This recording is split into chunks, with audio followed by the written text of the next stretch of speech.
আমি চ্যালেঞ্জ দিলাম, জামাত ইসলামের কোন নেতা বলেছে আমার কাছে যে জান্নাতের টিকিট আছে বিক্রি করছি?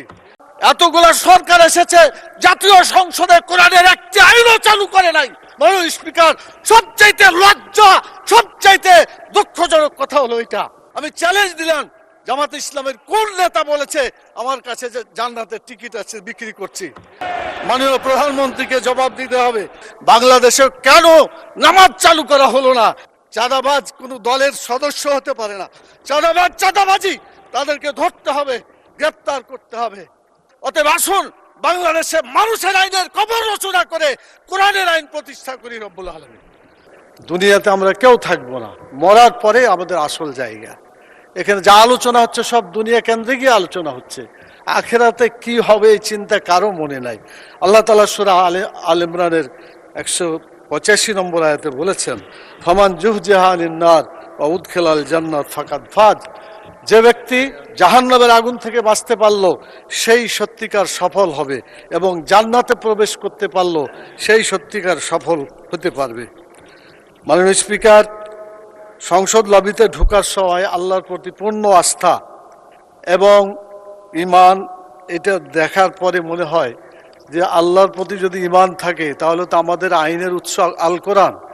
কোরআনের বিধান বাংলাদেশে চালু হওয়া উচিত ছিল। মাননীয় স্পিকার, 90% জন মানুষ যারা কোরআনে বিশ্বাস করে, এই কোরআনে যে বিধানগুলো আছে 6666টি আয়াতের মধ্যে not less than 1000 আয়াত belong to the positive order and not less than 1000 আয়াত belong to the negative order। 1000 আয়াত আছে যেগুলো হাবোধক আইন, 1000 আয়াত আছে যেগুলো নাবোধক নিষেধ। কোরআনের এই 1000 পজিটিভ এবং 1000 নেগেটিভ আয়াতগুলা বাংলাদেশে কায়েম করতে হবে, এটা আমাদের দাবি। মাননীয় স্পিকার, এরপরে যে কথা আমি বলতে চাই মাননীয় স্পিকার, সেটা হলো আল্লাহ তাআলা যাদেরকে নির্বাচিত করেছেন, হুকুমের ক্ষমতা দিয়েছেন, সূরা হজের 41 নম্বর আয়াত। মাননীয় প্রধানমন্ত্রী আছেন, তার দৃষ্টি আকর্ষণ করে সকলকেই বলতে চায়, আল্লাযীনা ইম্মাক্কান্নাহুম ফিল আরদি আকামুস সালাত ওয়া আতাউয যাকাত ওয়া আমারু বিল মারুফ ওয়া নাহাউ আনিল মুনকার। যারা রাষ্ট্র ক্ষমতা পাবে তারা দেশে নামাজ চালু করে মানুষের চরিত্র ভালো করে দেবে, এবং যাকাত চালু করে মানুষের ক্ষুধা দারিদ্র বেকারত্ব দেশ থেকে তারা বিতাড়িত করবে। ভালো কাজ করে মানুষকে শান্তিতে থাকতে দেবে, খারাপ কাজ বন্ধ করে অশান্তির আগুন থেকে মানুষকে রক্ষা করবে। কিন্তু দুর্ভাগ্য, আওয়ামী লীগ এসেছে 6 বার, বিএনপি 5 বার, জাতীয় পার্টি 2 বার। এতগুলা সরকার এসেছে, জাতীয় সংসদে কোরআনের একটি আইনও চালু করে নাই। মাননীয় স্পিকার, সবচাইতে লজ্জা, সবচাইতে দুঃখজনক কথা হলো এটা। আমরা চাই আমরা এই দেশে কোরআনের আইন চালু করে মানুষকে মুক্তি দেব। আমি মাননীয় প্রধানমন্ত্রীকে বলবো, আপনাকেও জিজ্ঞাসা করা হবে, আমাকেও করা হবে, বাংলাদেশে কেন নামাজ চালু করা হলো না? কেন যাকাত চালু করে ক্ষুধা দারিদ্র বেকারত্ব দেশ থেকে দূর করা হলো না? কেন ভালো কাজ চালু করে মানুষকে শান্তিতে থাকতে দেওয়া হলো না? কেন খারাপ কাজগুলো বন্ধ করে অশান্তি থেকে মানুষকে রক্ষা করা হলো না?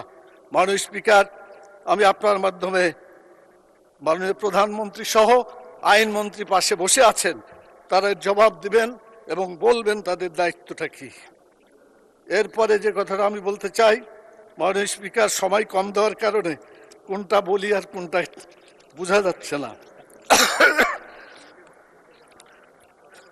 মাননীয় স্পিকার, আমাদের দেশে সুদ, ঘুষ, মদ, জুয়া, জেনা, ব্যভিচার, চাঁদাবাজি, টেন্ডারবাজি যারা করে এরা কোনো দলের লোক না মাননীয় স্পিকার। কিন্তু যখন বলা হয় যে এক দল চাঁদাবাজি করে পালাই গেছে, আর এক দল চাঁদাবাজি করার জন্য প্রস্তুতি নিচ্ছে, এটা বলার পরে কোনো দল যদি রিয়াকশন করে তখন তো বোঝা যায় এই চাঁদাবাজদেরকে দলের সদস্য হিসাবে মানে গ্রহণ করা হচ্ছে। আজকে সিদ্ধান্ত হোক মাননীয় স্পিকার, চাঁদাবাজ কোনো দলের সদস্য হতে পারে না।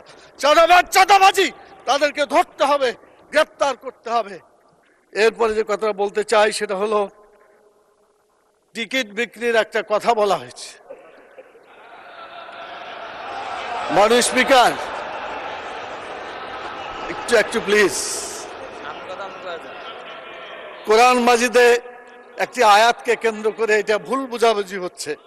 আল্লাহ তাআলা সূরা তওবার 111 নম্বর আয়াতে বলেছেন যে আল্লাহ তাআলা জান মালকে কিনে নিয়েছেন জান্নাতের বিনিময়ে। এটা আল্লাহর কথা। আপনি জানমাল দিবেন, বিক্রি করবেন, জান্নাতে যেতে পারবেন। জানমাল আল্লাহর পথে দিবেন না, আপনার কপালে জান্নাত হবে না। এটা আল্লাহর কথা, এটা মানুষের কথা না। আমি চ্যালেঞ্জ দিলাম, জামাত ইসলামের কোন নেতা বলেছে আমার কাছে যে জান্নাতের টিকিট আছে বিক্রি করছি? মাননীয় প্রধানমন্ত্রীকে জবাব দিতে হবে কেন তিনি এটা বলছেন। আমাদের ফখরুল ইসলাম সাহেব বলেছিলেন আমরা শরীয়তের আইন বিশ্বাস করি না, পরে অবশ্য আত্মসমর্পণ করে নির্বাচনের আগে বলেছেন শরীয়তের বিরুদ্ধে আমরা কোনো আইন আমরা পাশ করব না। তো ধন্যবাদ ওনাকে, অন্তত তওবা করে ফিরে এসেছেন। আমরা আল্লাহর আইন চাই, আপনারা আল্লাহর আইনের বিরোধিতা করবেন না বলেছেন।